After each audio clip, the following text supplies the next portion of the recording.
Nderuar të shikues, mirëmbrëma. Momentet që sapo ndoqët ishin nga përcjellja e të miturve që humbën jetën në një tragjedi që ka tronditur dhe shokuar të gjithë opinionin publik shqiptar. Kjo është një vrasje, të cilën ne si popull dhe si shtet e perceptojmë për 3 ditë. Flasim të gjithë, dhe pastaj harrojmë dhe presim ngjarjen tjetër. Prapë e perceptojmë 3 ditë të tjera dhe vazhdojmë në rrugën tonë. Shkrimtari i famshëm britanik Graham Greene, në një nga kryeveprat e tij komedianët, e nis kështu, me këtë frazë që do them unë tani. Ngjarja zhvillohet në Haiti, ku shkon një çift prezidencial amerikan që ka fituar faraft pak vota etj. Kesharak, domethënë, për të shpëtuar popullin nga lufta civile.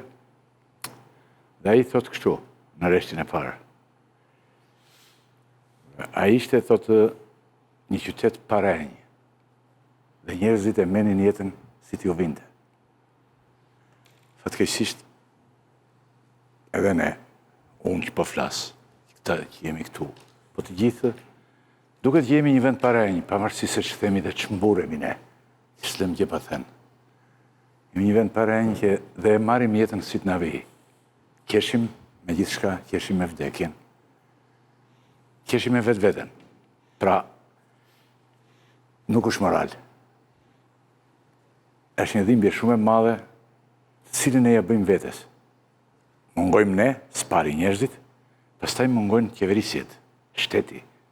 Shteti që nuk e kemi. E keni parë si vërtet shteti këto ditë. Bërtiti presidenti, bërtiti Edi Rama, për këtë ngjarje që ka ndodhur.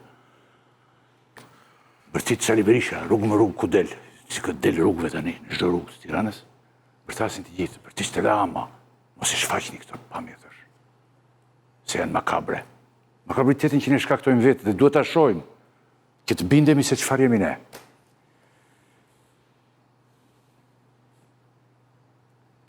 Pak ditë më parë, nuk është se ne vrasim vetën, një pioner si ndyrë, kriminal, ky është një kriminal, bandit, gjithçka, më shumë se kriminal, më shumë se banditët.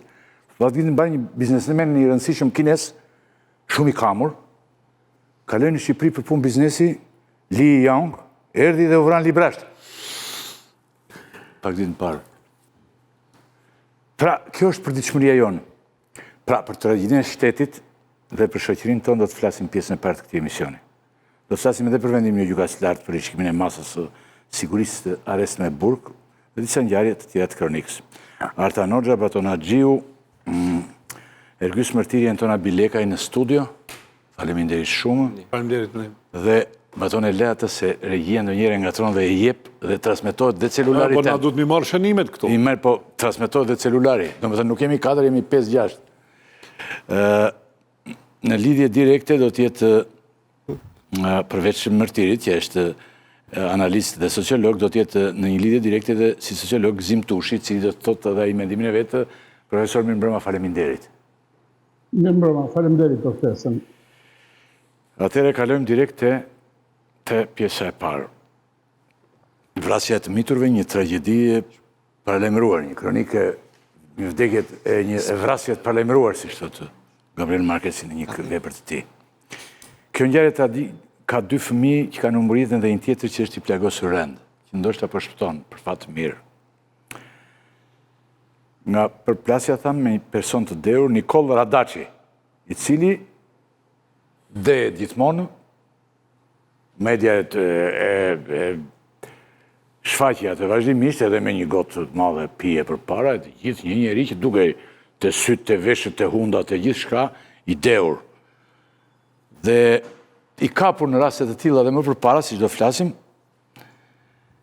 ngjarja këtan ka shkaktuar tronditje të thellë në opinionin publik. Zoti Hoxha, mund të jepni disa detaje nga ngjarja dhe për autorin i cili njihet, megjithëse njerëzit e dinë, janë bërë me dije për këtë punë, disa detaje për këtë person si njeri që njihet si person shumë problematik, një kriminal. Ngjarje shumë e rëndë dhe është vërtet një ngjarje që të lë pa fjalë, por më tepër shkak të bilancit që ka. Dhe më rrethanat në cilat ka ndodhur ngjarje. Janë 3 fëmijë duke luajtur në trotuar, në rrugicën e lagjes, ku dhe hapësira, domethënë në ato rrugica, se mos në zonën e Ishkënetës, nuk të jep mundësinë që të drejtosh një mjet me shpejtësi të madhe. Nuk ke mundësi edhe të duash të japësh shpejtësi, nuk ke mundësi ta drejtosh. Gjithsesi, s'pari ngushëllime për familjen që ka humbur 2 fëmijët. Urojmë që fëmia i tretë t'i mbjetoj kësaj ngjarje. Besoj ajo skena, mjafton vetëm një foto aty dhe jo gjë tjetër për të kuptuar se çka ka ndodhur. Në foton e autorit jepeni vazhdimisht një të ati pianeci Shiko, makina gjendet e hipur në trotuar. Ja, ky personazh. Makina Fytyrë ka dhe i dheur është dhe aty, shikoje. Para. Më thash, makina gjendet e hipur në trotuar. Fëmijët në mungesë se s'kan ku të luajnë atje. S'ka ku të luajnë. Janë goditur, Po gjithandej. janë goditur në ato rrethana. Shpejtësia me cilën drejtuesi i mjetit ka qenë duke manevruar, ka qenë jashtëzakonisht e madhe dhe mbi të gjitha automjeti ka qenë jashtë kontrollit, sepse sasia e alkoolit që ai kishte konsumuar në bazë të ekspertizës që ka bërë policia është në gradën gati 0.7 miligram për litër. Pra është një përqindje jashtëzakonisht e madhe, duke që ka qenë krejt i jashtë kontrollit. Ajo që e bën dhe më trishtueshme gjendjen, sepse shkojmë tek pjesa që si është e mundur që këta lloj personazhesh, ky më tepër i kishte vënë dhe nofkën vetes atje Bisha dhe njihej me këtë, i pëlqente ta thrisin Bisha. Nuk e di pse. Në një vit si ky si Sonte vetë këtë fjalën Bisha, ha? Po, e pëlqente ta quanin Bisha dhe pastaj e quanin Bisha. Ky është një vit që ka nisur që në një janar me 3 të vdekur në aksidentet. Pra që në mesnat orët e para të vitit 3 ka nisur ster. Dhe rasti i fundit është një rast që gjithë njerëzit bëjnë pyetje, ore, a ka mundësi te ky rast ishte shmangur, a mund të ishin shpëtuar ata 2 fëmijët që humbën jetën atje, a mund të ishte shpëtuar kjo tragjedi në këtë situatë që jemi. Në fakt, e gjithë po të shikosh CV-ja që ka personi, dhe shkeljet që e ka ishin shkelësi e rregullt i kodit rrugor. Përveç është njëri problematik atje në lagje, ka patur konflikte, pra në zonën ku banonte, njëri gati alkoolizuar, se për shkak të kësaj i vinin edhe konflikte që kishte me fqinjët. Por, ai ka qenë një shkelës permanent i kodit rrugor. Dhe si është e mundur që ky ka mbijetuar dhe është lejuar të vazhdojë të drejtojë të jetë një kërcënim në rrugët e qytetit, derisa ndodhi kjo ngjarje, se mund të bënte ndonjë hata më të madhe se ajo që ka bërë. Pra, është njëri që të paktën në 3 raste policia e qarkullimit rrugor i ka hequr 1 muaj patentën. E ka gjetur me shkelje të rënda. Minimalisht duhet të dënonte nga 8 deri në 18 muaj, duhet t'ia hiqte patentën fare. Siç ndodh në Shqipëri, ka ndërhyr diku miku, diku leku, është dënuar, i hequr patenta vetëm për 1 muaj, ju hoq për herë të parë, ju hoq për herë të dytë, ju hoq për herë të tretë, po nga 1 muaj. Po si është e mundur kur ti e shikon të njëjtin njeri bëjnë fragment të shkurtër kohor, që përsërit të njëjtat shkelje dhe përbën rrezik për jetën e vet, njerëz se mund të merrte familjen vet në qafë, po ti kishte me vete, por dhe për shoqërinë. Kjo është si një minë lëvizje nëpër qytet. Pra, mungesa e reagimit të Agjencive Zbatimit të Ligjit në kohën e dur, sepse e ke shkelës, nuk është njëri që ti e konstatove për herë të parë. Dhe s'kishe ç'a bëja se nuk e dije. Por një njeri që nga viti 2020, pastaj në vitin 2022, 2 herë të tjera, ka përsërit të njëjtat shkelje dhe lejohet të lëvizë në qytet, ju e pat dhe makinën, nuk ishte makina edhe xhinshe. Ishte makinë goxhaje, ishte Benz Forestrat, ishte makinë shumë e mirë. Ç'pun bënte ky njeri vallë? Ky njeri, pra, shiko, vetëm me këtë që po të them që ky është shkelës i rregullt i ligjit.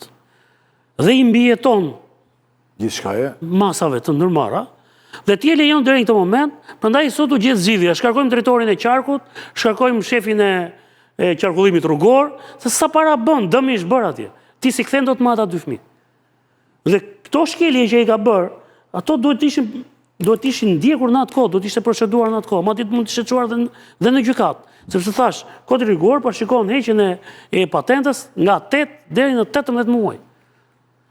Ky është lejuar që ta përsërisë të gjë. Dhe duke qenë një recidivist, duke qenë njëri që s'kishte frikë as inspektorin e policisë në lagje, as agjentin e policisë kriminale në lagje, që si duket krahët i ka patur të ngrota, dhe kjo e ka bërë që ai të ketë gjithë papërgjegjshmëri dhe të shkojë të marrë përpara dhe të marrë edhe pozicioni kur e shikoj në lagje habitem nga si ka shkuar makina me të shpejtësi. Kemi dhe zotin Bregu në studion 2, që nuk do tjetë vetëm për pjesën e dytë, nëse e keni të prezentoj unë. Bregu, faleminderit. Përshëndetje, Ti faleminderit. do të thuash në një gjë dhe për këtë problematikë, përveç Tritolit që ka patur në biznesin e pronarit të mësënës e Ndrimeksit, që do të jemi pas kësaj, fill pas kësaj. Pra, do të thuash në një gjë për këtë. Tani të kalojmë, vazhdojmë këtu. Atëre, beton. E kjo pjesë, po atëherë, dhe gjogo ekziston një kulturë e komunikimit në rrugë, e cila e ka një prapavi, po themi, shtu sociopsikologjike të rrallë. Dhe ka të bëjmë me njeriu në dorën e zemrës dhe me ligjin. Por unë po mundohem me 4 rrethana,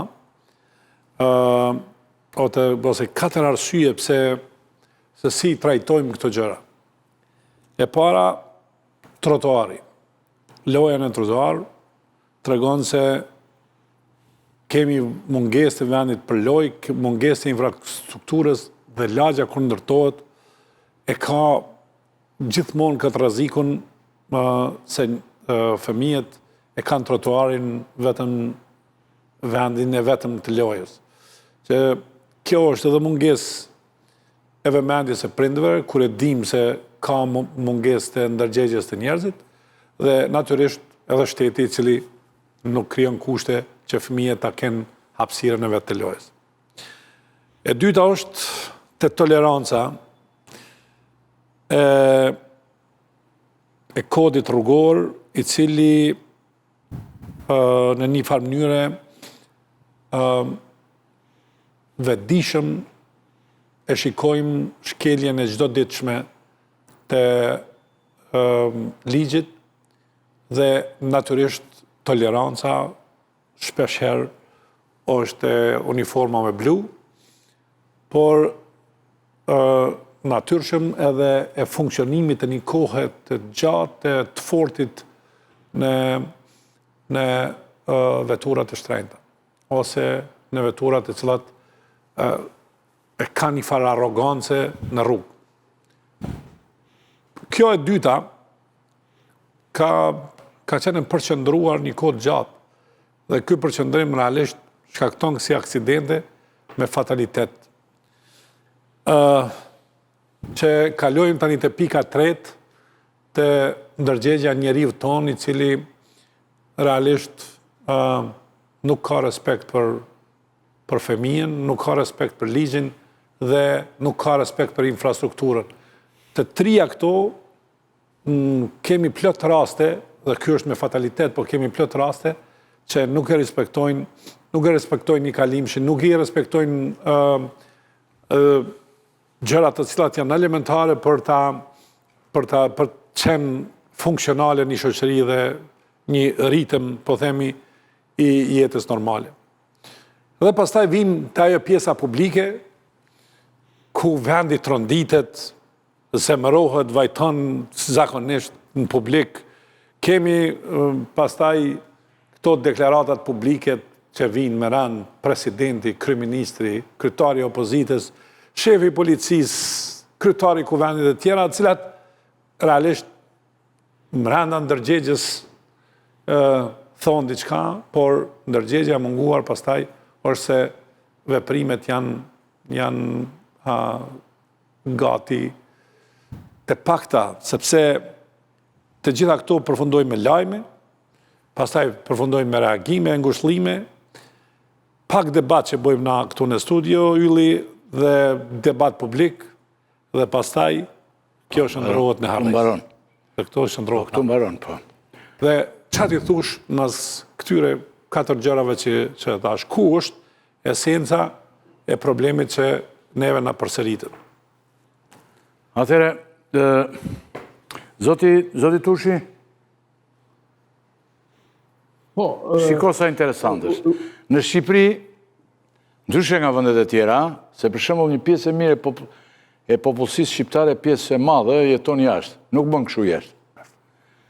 Në Shqipëri Këto probleme vjen re shpesh në Shqipëri, sidomos në drejtimin e ato mjetëve. Përveç njerëzve të çmendur dhe të deur totalisht, siç ishte rasti i këtij banditit.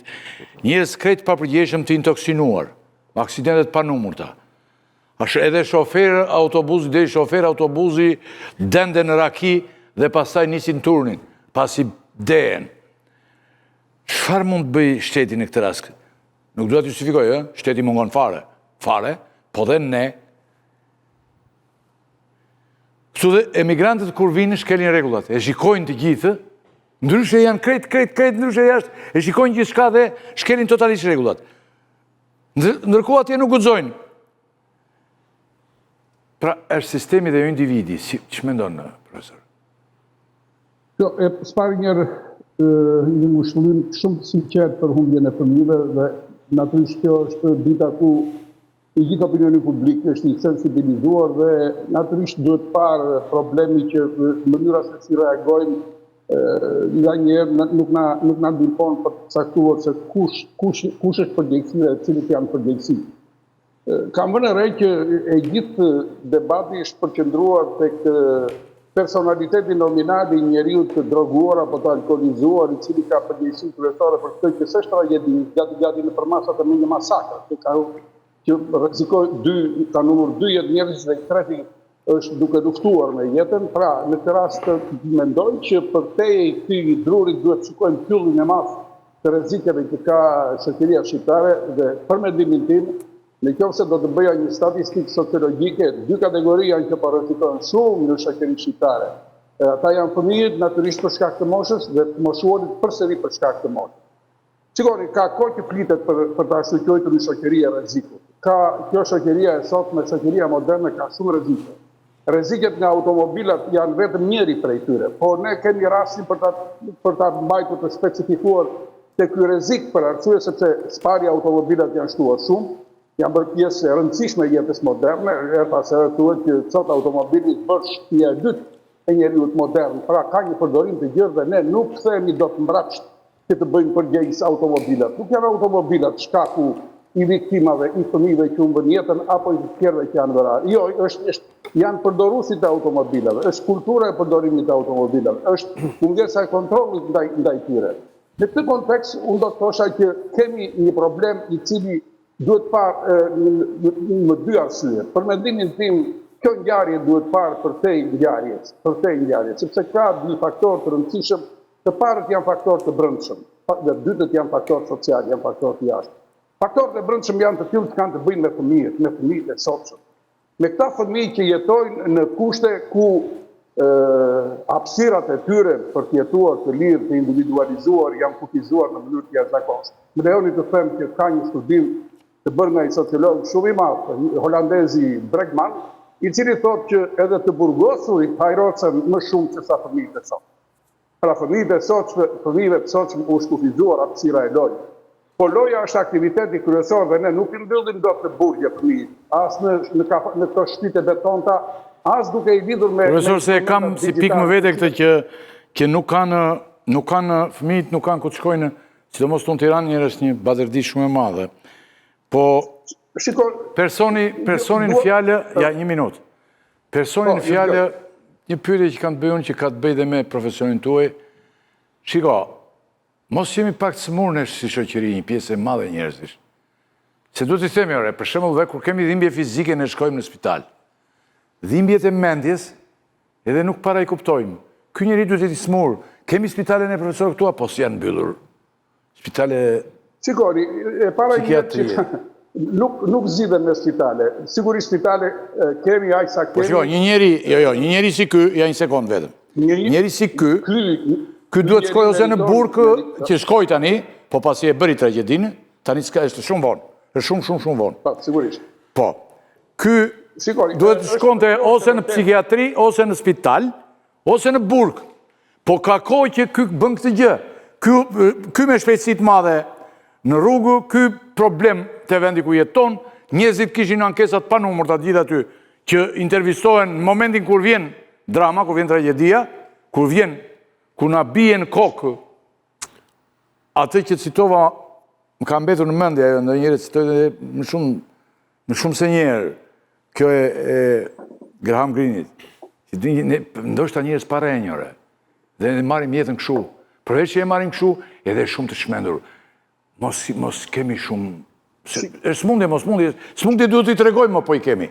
Ta ndihmoj edhe me diçka, se do përgjigjen e Zotit Tushi, dhe diçka që të më ndihmoni ti përmbledhet bashkë në përgjigje. Shiko, në një moment kur numri i aksidenteve u rrit shumë, u bë një ndërhyrje në kodin penal, në kodin e qarkullimit rrugor, e cila është shoqëruar me kodin penal.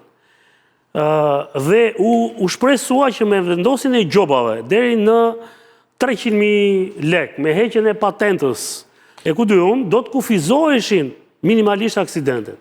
Në fakt, policia në total, madje jep si arritje dhe në lajme çdo muaj, dhe thuhet janë vendosur 20.000 gjoba. A thua se detyra e policisë është vetëm të mbledhë gjoba. Në fakt, çfarë ka ndodhur? Tani një sekond vetëm, në Tiranë për shembull, unë kam parë dhe kam pyetur, po sigurisht s'mund t'i jap emrat atyre, ata nuk marrin rrogën nëse nuk vendosin 35 gjoba ditë. Kanë 14, kanë pastaj 35 më thanë mua. 14. Ma kanë thënë. Tani, çfarë do të them? 14 mos është lloj gjobe tjetër. Pra, kjo mas që u mor nuk dha asnjë rezultat. Sepse numri i aksidenteve jo vetëm që nuk ul, si numër aksidentesh, po rriti numrin e viktimave. Pa gjithë që ka të bëj me efektin që shqiptarët u mësuan dhe me gjobën nuk e kanë problem. Nuk dha efekt vendosja e gjobës. Italia në 2014 bëri një ndryshim në ligj dhe e vendosi aksidentimin me pasojë humbje jete në gjendje kur je i dehur, nga aksidente kaloi në vrasje me dashje. Duke çuar në vrasje me dashje, bëri që në Itali të ulet në mënyrë të ndjeshme numri i aksidenteve, se mos aksidentet personave të dehur, sepse dënimi që rrezikonin ata ishte shumë i lartë. Pra, në Shqipëri u provua, gjoba nuk ka efekt. Ja gjej në anën mikut shokut, ky zotria ka marrë, i është hequr patenta 3 rresht, ka marrë gjoba pafund dhe nuk ka dhënë efekt. Mos duhet dhe ne ta bëjmë të ndryshimin ose si shoqëri.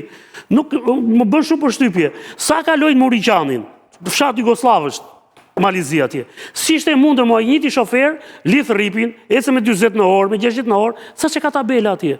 Sa kalon traun, hyn në territorin e Shqipërisë. Shmendur. Ora shaqti po temun i sigurisht shofer. Çfarë ndodh me psikologjinë e kësaj shoqërie? Çfarë po ndodh me ne? Kjo ishte pyetja ime.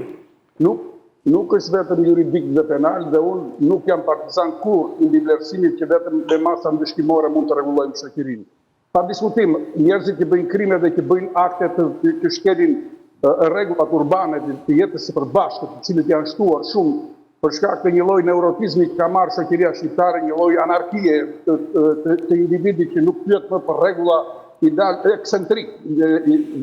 Shkaku kryesor për mendimin tim është mungesa e respektimit qytetar të rregullave. Por më lejoni ta theksoj, në qoftë do të bëjmë një diagnostikim të shëndetit të shoqërisë, veçanërisht atyre që përdorin automobile, po jo vetëm, ka filluar një përdorim i zgjeruar i lëndë psikotropeve në përgjithësi në një masë konsiderueshme, unë do thosha, ndoshta 90% të gjithë ata që kanë për aksidente janë o në efektet toksikuese të alkoolit, o të përdorimit të superfianteve, të drogës masivisht. Masivisht. Dhe natyrisht një njeri që është në efektet e këtyre lëndëve psikotrope është në gjendje transi, është ka dalë jashtë përgjegjësive, nuk është në gjendje të administrojë veten, jo më të administrojë automobilin. Dhe njerëz të tillë janë shtuar jashtëzakonisht shumë. Prandaj unë mendoj që në vend që sepse ne merremi me pasojën dhe 2 ditë 3 ditë do vazhdojmë të merremi me këtë pasojë, po ne duhet merremi me shkaqe. Dhe janë shkaqe të tilla të shumta. E para njerëz dhënia e patentave pa përgjegjësi, dokumentacioni i pasakt, zbutja e natyrisht e kontrollit e gjitha këtyre gjërave të tjera. Por unë mendoj që është dhe një përgjegjësi, sepse unë mendoj është aq sa është një përgjegjësi e atij shoferit, dhe kjo është pjesa e luanit përgjegjësive, por ne duhet merremi edhe me ca përgjegjësi të tjera, që janë përgjegjësia e familjes, dhe më lejoni ta theksoj që është dhe një çështje kjo e prindërimit. Prindrit, një pjesë e prindërve të sotshëm, mbase për shkak të halleve apo të kësaj shoqërie të turbokapitaliste që ka reduktuar kohën e prindërimit, merren shumë pak me fëmijët. Po më lejoni ta theksojmë që një pjesë e rregullave të qarkullimit, të disiplinës urbane tek fëmijët kostumi i sjelljes urbane të Profesor, profesor, të lutem, përpara se të vente familja, shkolla. që më shkruajnë për shumë deri tani në telefonin tim kanë hyrë mbi 20 mesazhe, njëri pas tjetrit, që thonë që pjesa dërmuese e patentave nuk merren, nuk fitohen me punë, shiten. Me merit. Si shkollat, jo me merit. Si shkollat më që shiten, gjitha, shiten dhe patentat. Mirë shkollat atë varja se e merre fut në xhep atë të jetë shikon se çfarë je dhe sot Jo shkolla, jo në atë aspekt ylli, në aspektin e formimit qytetar, shkolla, rregullat e qarkullimit urban në perëndim mësohen në mënyrë precize në shkollë, mësohen si Bibël në shkollë. I keni parë besoj kur dalim jashtë shtetit, se sa i respektojnë shenjat e qarkullimit. Jo, e thash për shkollat në përgjithësi, universitetet që shiten e këto. Për shembull ndodh të rëndom që këtu, ky popullata jonë nuk ka arsimin 8 vjeçar, po ka arsimin e lartë. Një pjesë e madhe njerëzish beton. Kanë arsimin e lartë, po jo 8 vjeçarin. E tjera. Pra, edhe këtu patentat më shkruajnë vetëm shiten. Atëherë ka rënë sistemi, nuk është sistemi. Ballkani blen leje të veturës, për ngasjet veturës. Vetëm Ballkan blen leje, askund në botë, për gjën që i duhet për jetën e tij, për që është simbol i ruajtjes jetës tij, blehet. Ja, të futim kolegë. Një fjali kishte, shiko, personi që ka bërë këtë ngjarje, përveç se është në moshë të pjekur, është shofer i vjetër, nuk është shofer i ri, është gomist që i njeh makinat, e njeh problematikën që ka i makinë ku është me shpejtësi të madhe, pra që pa kontrolluar. Pra, ky njeri nuk është se nuk e njeh. Po që të godasësh fëmijë, shiko, njëri 8, njëri 10, njëri 12 vjeç. Çfarë të mund të thënë Ky koncept i njeriu të fortë që ne kemi trajtuar shpesh që po bëhet dominant në shoqërinë tonë, ky njeriu që është eksentrik dhe nuk flet as për rregulla, as që s'do t'ia di as për shtetin, as për jetën e njerëzve, ka filluar të bëhet dominant. Sikoni krimi po kërcënon. Erdha unë punë tani nga 100 automjete, 80 prej tyre nuk ndisin sinjale. Majtas djatas nga kaloni. Ergysi dhe ja profesor të Ergysi dhe Kjo puna të fortit njërë, kjo është problem që të regon shtetin e dobet, sepse nuk mund të ketë individ fort kur ka shtet fort. Nuk mund të ketë njëri individ fort që shkel rregullat, do të di për rregullat dhe pastaj shkakton trauma. Jashtë nuk e bëjnë këtë punë. Po pikërisht pra, nëse ti e ke sjellë përsëritur atë dhe ti vazhdoni aty serbes, pastaj ky s'është më faji aty, është faji i këtyre që kontrollojnë këtë pra, domethënë është ka fajin. Dorën zemrën për rendim janë më të kujdesshëm. Se s'dojnë me radhë sy. Po normal pra, pikërisht ata që janë fort real. Po ka dhe i problem tjetër që unë e shoh që ka të bëjë me kulturën tu, domethënë dy aspekte është kjo. E para herë kultura e respektit për jetën. Unë nuk këtu unë ndesh masivisht dhe mua më duket vrasë ky lloj qesimllëku që ka shqiptari ndaj jetës. Për shembull këtu shqiptari ka për tur vë rrip në sigurimin. Kjo është, nuk e di, s'ka popull tjetër në botë që e ka këtë. I duket zhburrim nëse ti vë rripin. Ka sa dur kam qenë herë në një a lidhet burri. Kam qenë në një qytet kështu më periferi, si më thënë. Edhe i kam pa makinat rresht, nuk kam parë asnjë makinë që të kishte rryp sigurimi shoferit, domethënë të gjithë. Pra, nëse është këtu kulturë që edhe policia bi dakord që është burrim lidhja e rrypit të sigurisë, se përdesa ata se mbajnë dhe thotë që edhe policia është dakord të mos mbahet. Domethënë këtu është problemi i kulturës që ka të bëjë me respektin për jetën. Dhe dyta pastaj është parazitizmi në nivel katastrofik, domethënë ku këtu njerëz sa parë dakord, kudo mund të pihet alkool, raki, ku diun çfarë pinë këta, domethënë. Merr taksin. Po pihet natën përgjithsisht, njerëz pinë darkë, domethënë, edhe flen gjumë pastaj, kupton? Këta pinë që pikë sabahut edhe, domethënë se ata vdiqën ditën, domethënë. Pra këtu po shkote për gjumën e drekës? Pikërisht pra, drekës ti e tap dhe merr makinën, se ti mund të pish më mirë dakord do të pish pi. Po mos merr makinën me vete, domethënë, apo se këtu pija është aq prezente, pra ky jeton duke pirë gjithë ditën, saqë i duhet edhe të shkojnë makinë, të bëj punë edhe të Ko ka profesioni që merret me makinat. Pikërisht pra, domethënë, se kishte thotë do të që ka marr patentën më mik. Dhe këto i shoh si probleme kështu, pastaj sigurisht pjesa dramatike është që fëmijët lozin trotuar, domethënë ne ekspozojmë fëmijët ndaj çdo lloj gjëje, pra ai fëmijë që loz trotuar, ai është i ekspozuar ndaj çdo gjëje. Qoftë ndaj aksidenteve, por edhe ndaj kriminalëve që mund ka kriminalë që rrëmbejnë fëmijët. Pra, po të shohësh, gjithë qytetet tona, mënyra si ndërtohet hapësira, fëmia është i përjashtuar. Ne nuk ndërtojmë që të kemi në konsiderat që ka dhe fëmijë në këtë vend. Ka njerëz që kanë fëmijë. Fëmijët duan hapësira, duan lulishte, duan vende ku luhet, duan fusha sporti, duhet të ketë diku ku qëndron fëmia. Qartë. Fëmia nuk mund të qëndrojë në trotuar, në plur, në mes të turmës. Ja, profesor, të futet Abilekaj se nuk e ke shfutur në bisedë deri tani. Po të marrim ngjarjen, si ka ndodhur, dhe dalin disa pyetje të cilat duhet të japin përgjigje për rastin konkret. Se flasim për vestet e shqiptarëve, të ballkanikëve, etj. Është më e lehtë, po rasti konkret na ngret sa pyetje. Kemi 3 fëmijë që luajnë në trotuar, se nuk kanë ku të luajnë. Nuk kanë ku të luajnë drejt. Me hape këtë të mbetemi këtu. Një rrugë të gjerë që është më e gjerë rruga ndërsa trotuaret nuk janë të mjaftueshme, ku mund të ecet shumë shpejt. Banorët që ankohen për një person i cili sa herë kalon me shpejtësi të lartë, por askush nuk i dëgjon banorët. Dhe një aksident tragjik që ndodh dhe personi pasi bën aksidentin nuk shkon polici, por shkon diku tjetër, te një mik i tij, i cili është pushtetar i zonës. Tani për gjetur fajtorët e vërtet, jo fajtorët e kësaj ngjarje dhe të themi e ka fajt këtu, jo për politikë. Për gjetur fajin e vërtet nga vjen, ne duhet të bëjmë pyetjet pse fëmijët luajnë trotuar. Kush e ka bërë të, kush është fajtor? Se nuk kanë ku të luajnë. Ne duhet të bëjmë Ta themun këtë. me çfarë Nuk kanë asnjë vend ku të luajnë. guximi.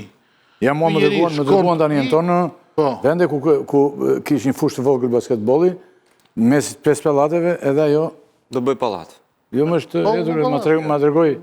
Me çfarë Ma guximi? dërgoi Po kjo është krim. Shkon të pi, të di do dehet dhe shkon në makinë dhe kthehet prapë me shpejtësi, si çdo herë, pavarësisht se banorët ankohen polici.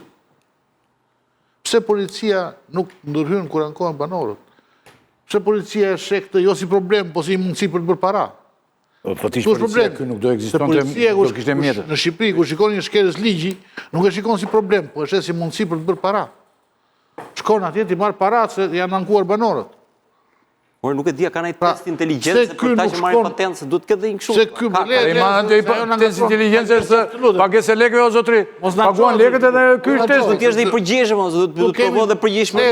Këto janë tipologji. Duhet të bëj mjek. Autorët e aksidenteve kanë tipologji të ndryshme, ju lutem. Problemi është ky pra. Pse këtu çdo hallk që ka lidhje me shtetin nuk funksionon më zot. Pse shoqëria e shkretër është e mbytur dhe këto ngjarje ndodhin pa mbrojturve. Dhe pyetja e fundit që kam unë është sa autor krimesh rrugore janë në burg sot? Ju kujtojnë krimet rrugore ju që kanë bërë në Shqipëri? Është zhdukur një familje, janë vrarë 3 veta. Fare mo. Sa janë në burg akoma sot? Fare kam idenë. Sa janë në burg nga ata? Asnjë. Asnjë. Kjo tregon që gjithë sistemi gjyqësor, shtetëror, policor, edhe shoqëria e vet, kur e sheh veten që është duke folur kot dhe duke reaguar kot, duke rezistuar kot, dorëzohet në një moment. Kur e sheh të gjithë këta janë hallka korrupsioni. Hallka që kur u vjen kriminali në derë, në fund që ta shohë si problem. E para hallka korrupsioni dhe degradimi i madh i degradimi i rënd i shtetit, që pastaj degradon shoqërinë. Që lodhet shoqëria. Desh në alkool dhe në drogë. Dhe del rrugëve, dhe nuk ndryn. Sepse ai i thot polisit ai na vjen aty në shpejtësi dhe polici thot ti ka ardhur filani dhe na tha ne që ti je në shpejtësi. Ai shkon e takon atë i thot pse angohesh për mua. Në vendet për pra i forti me të pambrojturin është në një avantazh aq të madh, në një diferencë aq të madhe, se është edhe mund ta rrahim sepse ky kërkon zbatimin e një rregulli minimal. Në perëndim. Ku është problemi këtu? Në rëndom ti jep shenja i kur ka këtë që të kontrollon. Si quhet, kur janë radarët, në Itali për shembull, bën edhe në rrugë. Ka detyrimin të njoftoj, po. Ka detyrimin të njoftoj që përpara ke radar, thot. Dhe këtu është edukimi i shoqërisë. Domethënë kur ai thot ke radar, ti do bësh kujdes. Nuk del ai tani të cakton numrin e gjobave, 15 gjoba, 35 gjoba, do t'i vesh ti dhe delin për fera ata. I ke vënë re? Ka fera? Të zë prit shteti olla, të zë brapa ferës.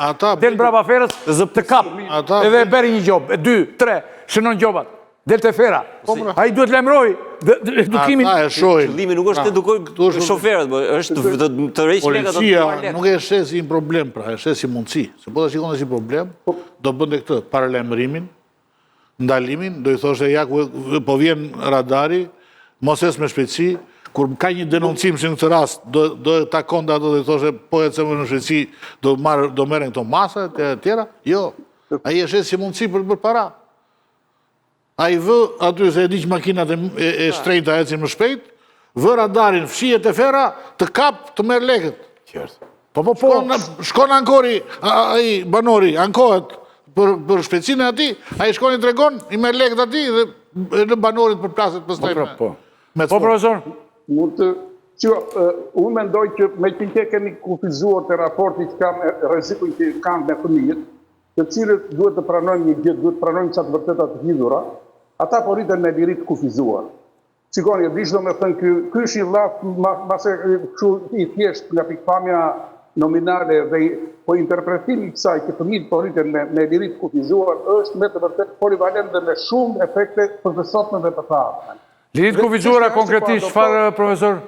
Ja ta them, apo adoptohet shoqëria me këtë lloj fëmijërie. Pra, në një farë mënyrë janë kufizuar së tepër mbi hapësirat për lojrat të fëmijëve. Shikoni çfarë po ndodh. Ka një iluzion shumë të madh. Fëmijët po i futin në për lojrat fabrikuara dhe po u masin lojrat e pastrukturuara që janë të rëndësishme për fëmijët, lojrat spontane. Nuk ka fusha për të lozur, nuk po them me top lecka apo me top gazete, po për të lozur të lirë, për të socializuar të lirë.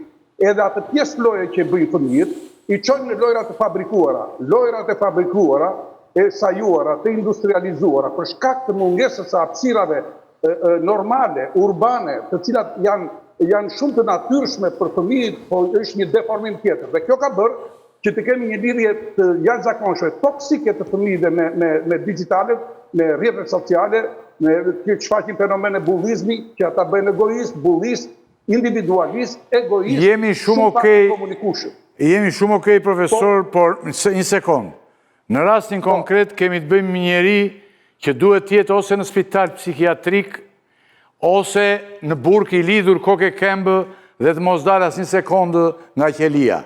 Sepse ju thoni që dakord po i edukojmë në këtë mënyrë fëmijët, bëj kujdes me rregullojnë që kamerën, profesor. Pra kemi të bëjmë me një rast ku fëmijët e shkret janë në trotuar, ndjes pacshëm. Janë në trotuar, nuk janë në rrugë, i çmenduri ose i droguar, i shkoj atje dhe i vrau. E rregullon që kamerën, i thoni profesorit. Po, pra shkoj dhe i vrau, kemi të bëjmë me një rast, kemi të bëjmë me rast të tillor. E kinezi ishte duke ecur në rrugë, i ra dhe e vrau. Vjen të bie dhe të vret. Dakord, edukimi e gjitha këto. Jashtë shtetit, jashtë Shqipërisë, askush nuk e bën këtë, profesor. Futen në Tiranë, futen në të Muriqan, futen të më lartë, futen në Kakavi, futen këte, shmenden të gjithë dhe bëjnë këtë punë. Pra, nuk është sistemi këtu. Pse se bën në Gjermani? Pse se bën në Itali? Në Kosovë dorën zamër shumë shtirë.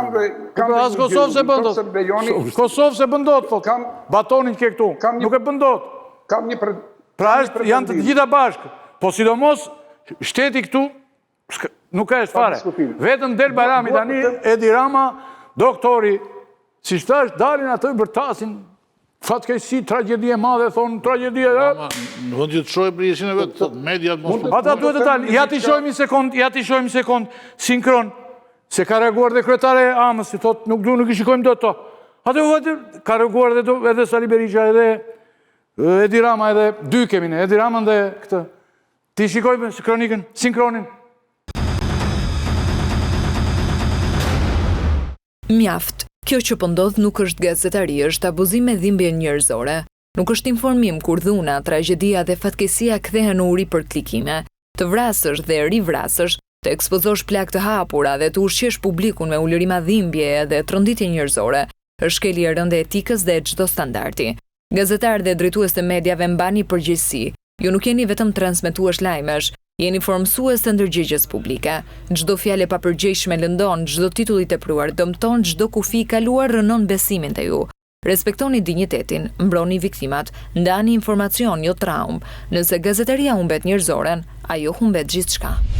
Ndërsa i gjithë vendi është në pikëllim për këtë ngjarje dhe drejtësia bën punën e saj me autorin, është detyrë të gjithë, po veçanërisht e mediave e portaleve, të tregojnë vetëpërmbajtje, ndjeshmëri dhe përgjegjësi. Publikimi apo shpërndarja e pamjeve të rënda nuk informon, por vetëm shton dhimbjen e atyre që po përballen me një humbje të pakthyeshme dhe hienizon botën e informacionit. Respekti për dinjitetin njerëzor dhe dhimbjen e të prekurve drejt për drejt duhet jetë mbi çdo sensacion apo klikim. Le të tregojmë solidaritet, humanizëm dhe njerëzillëk në një ditë tragjike si kjo. Të dy janë në një gabim shumë të madh. Zonja që merret me Amën, kësaj nuk i falet fare, dhe kryeministri. Po mi kryeministri është në hallin e vet. Do ta përcjell tani diku gjetë. Kur është në interes publikut gjerë, unë jam një nga autorët e ndërtimit të kodit të etikës në vendin ku jetojmë, me njërën prej shoqatave gazetarëve dhe me shoqatën tjetër, dy shoqata, kemi shartuar kodin angles me gjerman dhe kemi bërë kodin shqiptar të etikës. Kur është në interes të publikut të gjerë, çdo gjë pasqyrohet për t'i treguar njerëzve se ja ç'është tragjedia, ja ç'është drama, dhe kjo është e prerë. Mund të thoni që i ndërpret këto YouTube, i ndërpret Facebooku. Ata i ndërpresin sepse janë institucione masive dhe nuk dinë, shikojnë në dhunë në Shqipëri dhe ta pret ai. Por në qoftë se qellohet me plumba presidenti Trump dhe e jep, ai nuk e pret. Sepse është një ngjarje ku përfshihet filani dhe ka rëndësi të madhe, ka interes të madh publik. Dhe në rastin kur ka interes të madh publik, qoftë fëmijë, gjithçka që të ndodhë ti e pasqyron për të treguar njerëzve ja çfarë është duke ndodhur, ja çfarë tragjedi është duke ndodhur në këtë vend. Këta tani që kanë të interesuar që media e prish ka, media që nga problemi këtu. Ky është turpi botës. Po. Kjo puna e deontologjisë së medias, ky debati që po bëhet lidhur me mënyrën dhe moralin në farë mënyre të gazetarit dhe të transmetimit mediatik është një çështje është globale. Dhe unë mendoj që është një stik me dy presa. Ka raste kur nga njerë ky ilaçi medias bëhet keq se sëmundjet që kanë kapur shoqërinë, kur profesor, jo një sekond. Në të gjitha kodet, shiko, unë ta them me kompetencë plot. Në të gjitha kodet e etikës të gazetarisë, ne jemi një pushteti 4 i medias. Dhe në të gjitha kodet e etikës është sankcionuar qartësisht. Kur ka interes të lartë publik, gjithçka pasqyrohet. Kur ka interes të lartë publik, interesi publik dominon mbi gjithçka. Mbi gjithçka. Dhe nuk është këtu në ngjarjen zotëri i nderuar, në ngjarjen që sapo pam, atë që sapo pam nuk ka fare punë lidhje media. Nuk ka bërgje media. Aty ka shkuar kriminali dhe ka vrarë fëmijë. Dhe duhet i vërë gishtin kokës kryetari i shtetit, kryeministri, tjetri, dhe jo të dalin të bëjnë palavra janë palavra, kupton? Janë palavra, pas 3 ditësh mbaron kjo, ndodhën që tjetër, dalin prapë dhe kemi vite që shikojmë këta njerëz. Dhe unë e them me përgjegjësi këtë gjë që e them, për interesin publik, në çdo kod etike, çdo kod etike të gazetarisë është shumë i qartë. Kur ka interes publik, kur s'ka interes publik e fsheh. S'ka interes publik e fsheh. E fsheh. Pra, këtu jemi, themunë. Ta themat me rakun që kam? Më thuaj. Qiko, puna e policisë. Se erë pas ere diskutohet në mënyrë të përgjithshme. Të them të vërtetë në ylli, unë nuk e kam të qartë se cila është fizionomia e policisë shqiptare. Ka 2 modele. Është policia e shtetit, është dhe policia komunitare. Sepse këto ngjarje që po ndodhin, këto ngjarje janë të lidhura me ineficiencën në qoftë se ekziston policia komunitare. Po unë shikoj vetëm polici me fenerina që bëjnë geste, që bëjnë veprime, natyrisht dhe që intervenojnë në raste të caktuara, por kam përshtypjen që mungon kjo policia kapilare për të diktuar atë mostrën e Durrësit, që në gjendje të dehuri mori jetën 2 fëmijëve dhe po rrezikon dhe jetën e një fëmijë të tretë.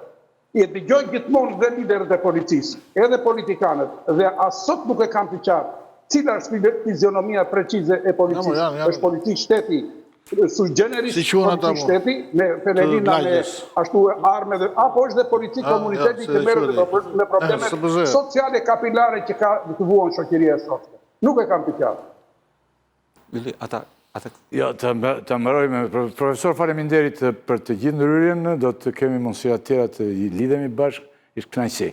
Faleminderit juve, faleminderit, suksese. ti kthehemi Sa herë kemi ngjarje të rënda, se të Amës, në qoftë se ti e preke them po thuaj.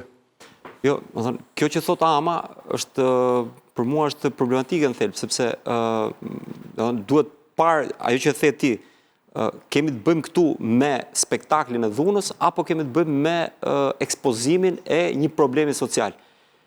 Autorë ndryshëm, edhe një studius të komunikimit, tregojnë që sigurisht privatësia e fëmijës apo rasti i dhunës e tjerë është diçka që duhet. Por kur kemi të bëjmë me interes publik, kemi të bëjmë me zgjim sensibilitetesh publike, kemi të bëjmë me denoncime të padrejtësive apo të problemeve që ka të bëjnë me llogaridhënien e qeverisë e tjerë, në këto raste bie përkundrazi bëhet është në etikën e medias që ti ekspozoj këto sepse i shërben publikut. Në këtë rast, për shembull, ti ekspozon e para kujdesin që duhet të kenë shoferët, ekspozon kujdesin që duhet të ketë shteti për t'i ruajtur këta, pra ekspozon 1000 gjëra, të cilat sigurisht që i vlen publikut dhe në këtë rast prevalon e mira publike. Për shembull, ky debat është bërë, nëse ke parasysh kur vra ky George Lloyd në SBA. Ajo vendosja gjurit mbi atë që e vrau, ajo është faq publikisht në mediat botërore. Pse u shfaq? Sepse ajo, pra për te viktimës e cila u ekspozua ideja që policia po vret. Dhe kjo ngjalli është një interes të madh publik. Pavarësisht të aspektit politik për cilin jam dakord, por ose për shembull kemi të bëjmë me rastin e ekspozimit të një fëmie dhe ka UNICEF-i ka trajtime të tilla. Për shembull kur ke parasysh kur këta emigrantët sirian që iknin ishte një fëmijë që ngelin breg detit që e solli pra ishte mbytur dhe sigurisht pamja ishte shumë e rëndë. Mirë po studiues shumë thanë që në këtë rast ekspozohet problemi i emigrantëve i cili duhet marrë zgjidhje.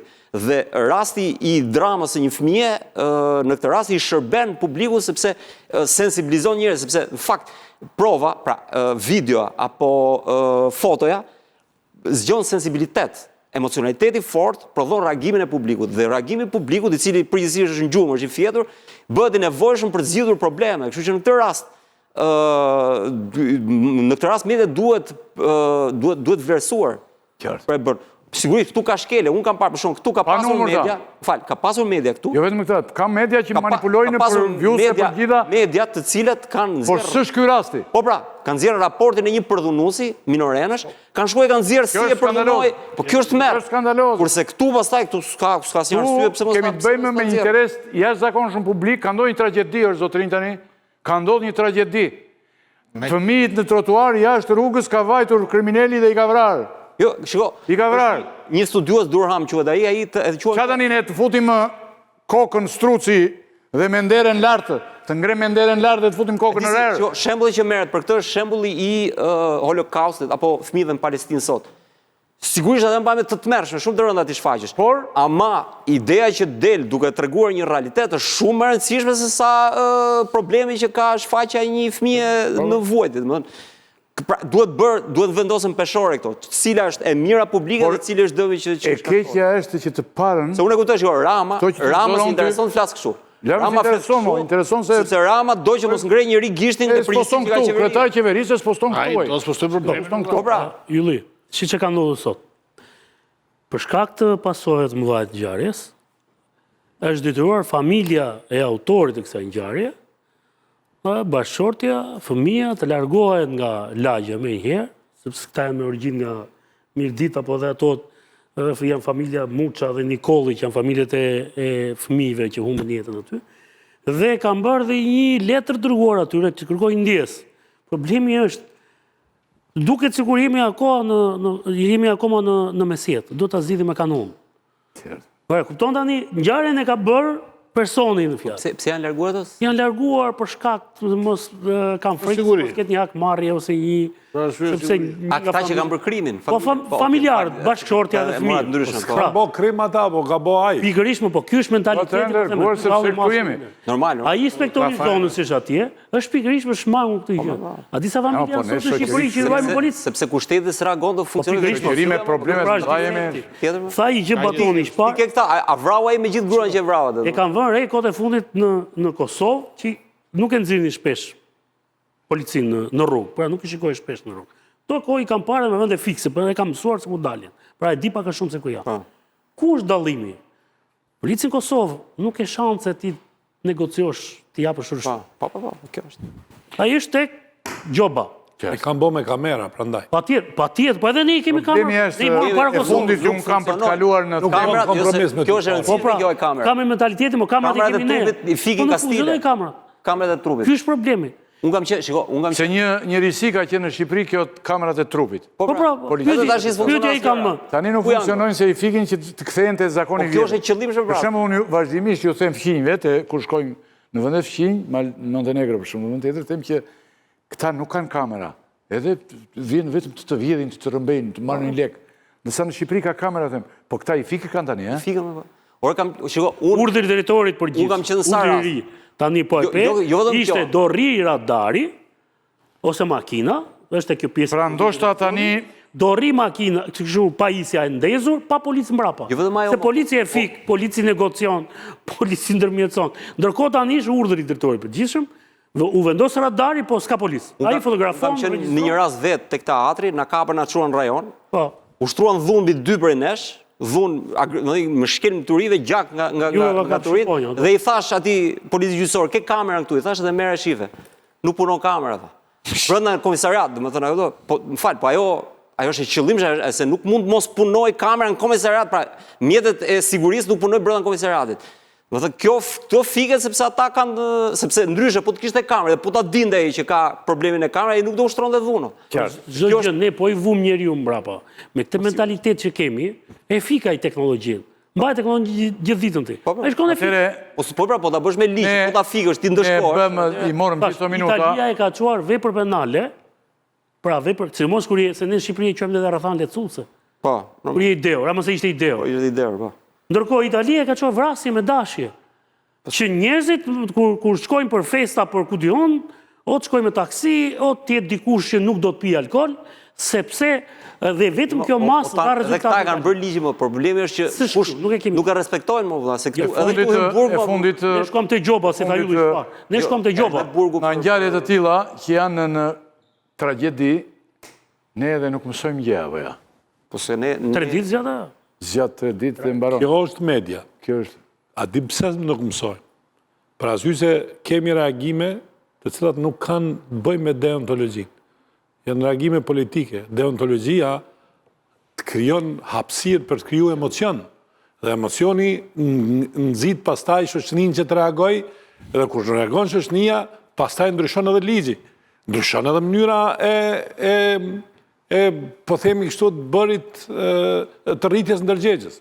Po s'munësh me rritë ndërgjegjës nëse si ke këtu. Nuk reagojmë edhe se ne kalojmë nga i problem një tjetër, ndërkohë do dalin tjetër dhe harrojnë këto pastaj. Skandale me skandale. Këtu skandalet pasojnë janë zinxhiro. Ku ka një problem është të ri. Problemi është këtu, që shoqëria sa do të reagojë, reagim vërtet do jetë kur një njeri pushtetshëm të ketë hall, jo shoqëria të ketë hall. Po pra, po. Jemi okay. Dhe pas 3 ditësh do harrohet. Harrohet pas 3 ditësh vjen një tjetër. Nuk diskutohet. Ajo shoqëria atje, ai komuniteti i vogël atje. Në panzira ka muaj që ankohet për atë person. Një popull pa memorie. Ai person është njëri që në 2020 është hequr patenta. 2022 është hequr patenta. Ai prapë bën njëtin gjë, prapë në njëtin vend. Po kush e ka dhënë patentën atij? Se duhet të ketë dhe ligj për këto valla. Po kush ka dhe përgjegjësim? Ore makina është armë valla, nuk është armë. Atëre çfarë thot? Ta shndrojnë armë makinën, se makina është gorevolja. Po pra, ikim armë le, patentë që për armë. Nderuar kolegë, ikim nga ky moment dhe kalojmë në një ngjarje tjetër, që është e lidhur me vendin ku ne punojmë, me njeriu me cilin ne punojmë. Drejtori në biznesin e pronarit të MCN Endri Meksit. Ju lutem me zotin Bregu. Po, përshëndetje. Mbrëmja ne u tham njëri tjetrit, kishte një gjë për të shtuar për këtë të parën, apo hym direkt këtu, që të mos na bjerë. Ja, mund ta nisja, po të bëja një rrëfim, mund ta nisja nga fundi. Kodi penal në 290 shkeljet e qarkullimit rrugor me pasojë vdekjen e më shumë se 2 personave. Ike një sekundë, se vazhdo. Ka një dënim nga 5 deri në 20 vite burg. Pra, 5 deri në 20 e kemi lënë ne edhe nëse ti vret më shumë se 2 persona. Kjo do të thotë, parashikimi im është Kot Qesharak. Parashikimi im është që ky zotëria nuk ka për të bërë shumë burg. Ajo që është më të mërshme është që ne dënojmë me burgim të përjetshëm një trafikant droge kur vret një trafikant droge. Dhe dënojmë më pak se 10 vite burg një njeri të tillë që vret 2 fëmijë në rrugë. Dhe kjo është ajo që do dhëmbi më shumë në fund kur t'jepet vendimi. Larg qoftë nëse gjykata pranon gjykimin e shkurtuar të këtij zotërisë. Ky sa është dënimi pastaj? I ulet 1/3. I ulet 1/3 dhe ai del shtyp të tjerët të... Do edhe para burgimit. Jo, dalë se s'kemi mbaruar, para burgimin ne nuk mund t'ja mohojmë dot. Do quhet një ditë e gjys. Kjo është një ligj, është një fakt, nuk mund t'ja mohojmë atit në mënyrën personale të kësaj historie. Dhe ai del thua ti dhe gati për shtypur tjerë. Po, pavarësisht se ka bërë një ndjes në polici, unë nuk e mendoj që ajo ndjes ka qenë vërtet sepse ai e ndjen një histori të tillë. Kjo është një ndjes që do t'i shërbejë atij më vonë në gjykat. Dhe ky njeri i cili vrau 2 fëmijë dhe plagosi 2 të tjerë nuk merr një dënim më shumë se këtu kemi për të qenë, nuk ka për të vuajtur më shumë se 7 apo 8 vite burg. Dhe duke qenë se është 57 vjeç, ka për të vazhduar jetën e tij pas 65 duke qenë mbase një gjysh shumë i lumtur në jetën e tij të mëvonshme. Dhe kjo është e gjitha. Qartë. Ajo që më ra në sy është, pavarësisht se çfarë thuhet nga qeveria, po sot nuk ishte një pelekrinazh. Sot shoqëria e harroi këtë dramë. Aty nuk është vetëm fëllësia e një njeriu të tillë. I thua u harrua që brenda një dite, jo për 3 ditë. Brenda sot. Kudo në çdo vend më ka bërë përshtypje, kam thënë disa herë, më ka bërë përshtypje që në çdo qytet të Italisë kur humb një fëmijë, pavarësisht në çfarë mënyre e humb jetën ai, atje ku shteti e ka fajsinë e vet, bën një pelegrinazh dhe bllokohet e gjithë puna e atij shteti, e atij qyteti në atë moment. Dhe çohet në banesën e fundit fëmijë si këta që ishin të pafajshëm. Aty kishte faj jo vetëm policia dhe korrupsioni i saj. Aty është faji i barbarisë atij qyteti, i cili ka ndërtuar dhe nuk mund të krijojë një park lodrash, sepse do japi leje ndërtimi dhe lejet e ndërtimit janë i korrupsion. Dhe këta policët, edhe ai SPZ-ja që nuk lajmëron, edhe ai drejtori që pranon të marrë para nga të gjitha krahët. Cili është problemi sot i policisë shqiptare dhe mbi të gjitha i policisë në Durrës? Nuk është e korruptuar, është e inkriminuar. Dhe korrupsioni me inkriminimin ka një ndryshim shumë të madh. Sot në fakt është e inkriminuar e gjithë shoqëria në atë pjesë. Kur kush nuk e ndihmoi dhe kur kush nuk bëri sot një apel dhe një marshim për t'i thënë këtij shteti që herën tjetër duhet ketë kujdes. Këto janë ngjarje që do ndodhin sërish. Dhe nëse nuk ka një reagim qytetar, apo absolutisht do ndodhin. Pse ky është i vetmi që i hip makinës në gjendje të tillë të ndehur skandaloze? Pse ky është i vetmi që bën si lac në lagje? Janë të panumër. Po normale. Dhe ky nuk është vetëm një problem shoqëror, ky është një problem ligjor, ky është një problem social, ky është një problem politik. Dhe sot nuk kemi asnjë reagim të tillë. Është totalisht në sistem pastaj. Po, se ne nuk e bëjmë të gjë kur ikim jashtë Shqipërisë. Ata pjesë dërmuese çmenden kur vinë nga ande. Po sepse atje të ngren ajër, kurse këtu e gjen folen. Këtu nuk ankohet polici. Këtu nuk të ndëshkon polici. Këtu dhe nëse u ankoheve nuk merr një përgjigje. Këtu mund blesh gjykatën, këtu mund blesh ditët e lirisë, këtu mund blesh bashkimin. Patentën dhe në vend të sinjalit duhet të ndezësh djathtas e ndesh majtas. Dhe gjithçka është një sistem i jashtëzakonshëm, një korrupsioni. Po pse? Këta janë fëmijët e vetëm që kanë humbur në këto vitet e fundit? Jo. Ka shumë të tillë që kanë humbur në aksidente dhe në histori të tjera. Kalojmë zoti Bregu te pika e dytë që indirekt jemi të prekur dhe ndodh prekemi dhe ne. Po flasim. Ju thoni indirekt, unë them direkt. Direkt. Në ambientin e dyqani, po jo në këtë rast nuk është këtu. Te vendi ku jemi ne ku po flasim atë gjithë, po është në ambientit një ditë njeri. Po transmetohen planet MCN është logo atje. Mua më duket Në ambientet e një dyqanit të internetit, MCN në pronësitë e Endri Meksit është vendosur tritër. Çfarë ka ndodhur Bregu deri tani, dini ju?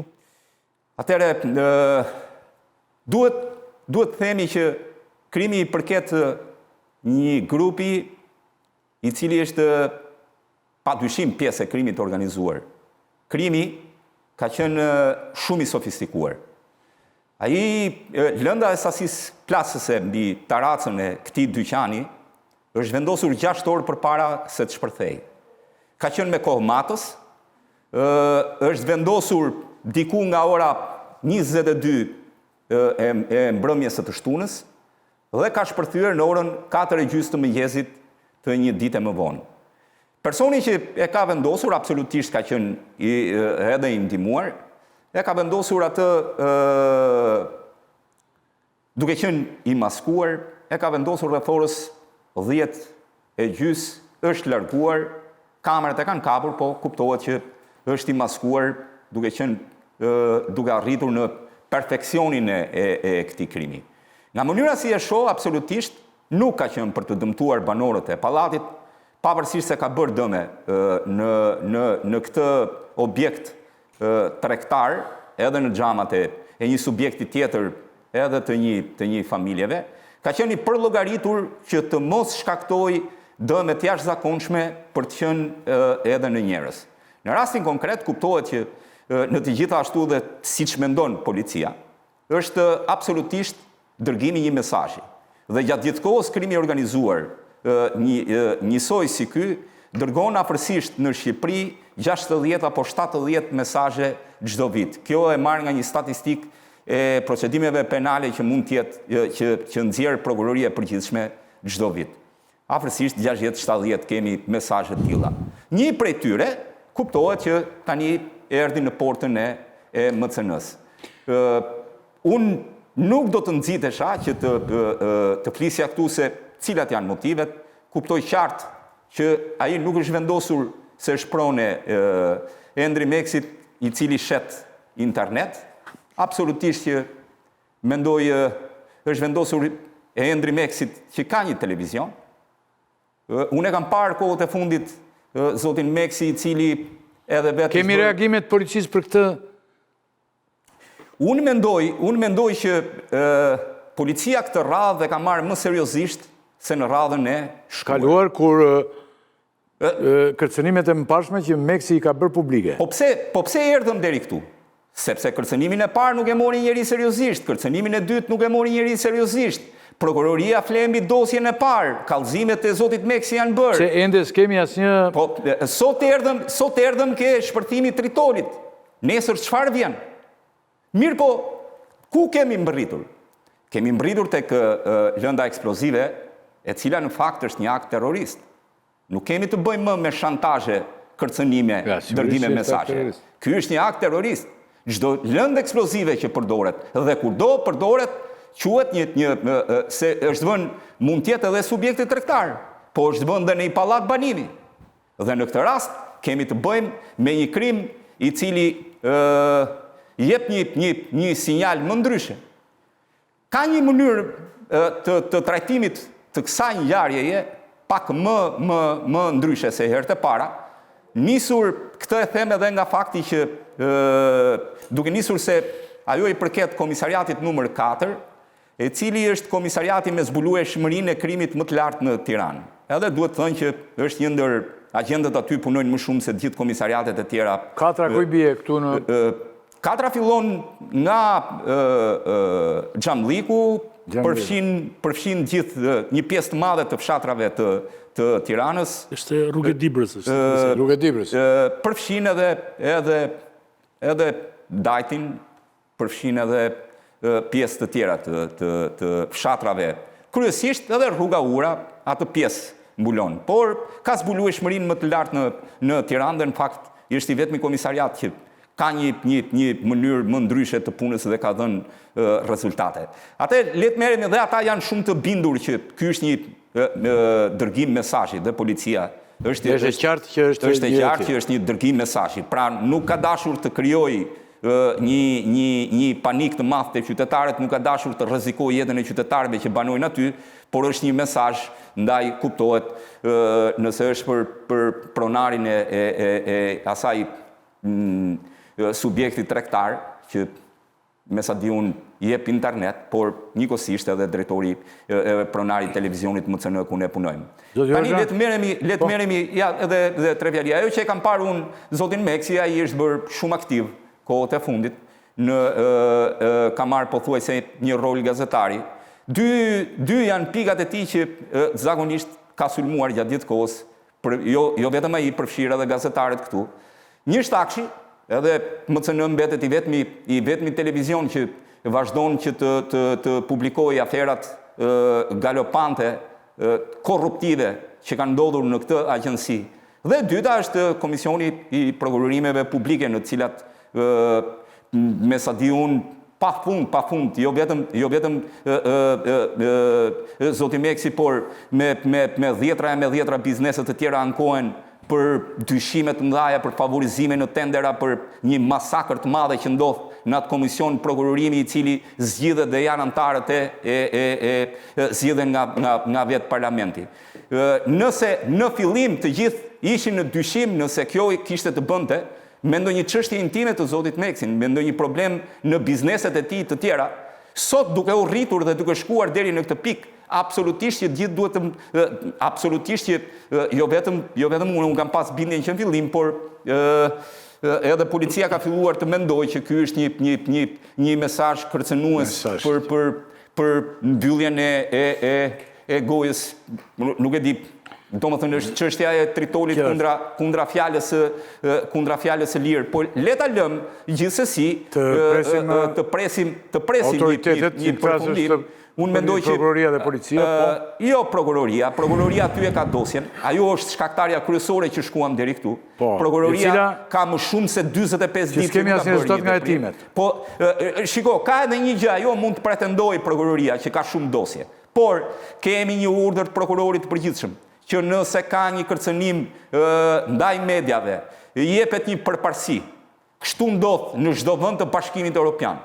Nuk ka të bëj këtu lidhje, edhe nuk po e lidh njeri historinë. Le të gjendet, nëse kjo është personale e zotit Meksi si një biznesmen në fushat të tjera, në shitjen e internetit e tjerë, apo kjo ka lidhje me zotin Meksi si pronari i këtij televizioni. Dhe ky është ndryshimi i madh. Dhe është shumë e rëndësishme thuaj që të insistohet në këtë pikë nga ana e prokurorisë pari, po dhe policisë në Por në momentin që herën e parë, herën e dytë, herën e tretë, herën e katërt nuk e gjen, atëherë unë nuk mund ta them që kjo që ka një çështje personale biznesi.